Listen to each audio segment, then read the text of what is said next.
Saka imi mati chemo chenyu kuna vatungamiri ndechekuti kudii? Chemo chedu isusu tingangoti last year paipakanetsa typhoid necholera. Vanhu vakangonyepedzera kuti akanenge kungomhanya vanhu vakatanga kungoti vari kuronga vane zvavaironga chichichi, but mukoda isusu torarama nekutengesa, totengesera mutaundi, tikuita challenge.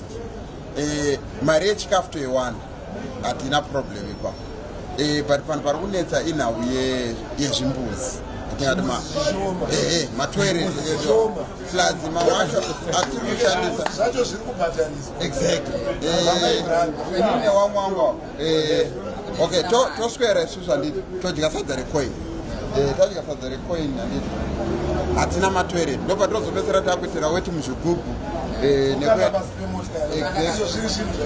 kana kuti tobva taenda kuHarare Gardens ndokwatiri kushandisa setoilet.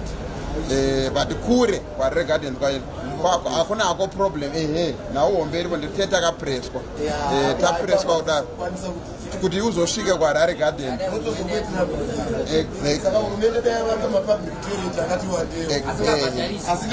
mahara. Like every building unofanira kunge rine matoilet aro ndochete chichemo chedu.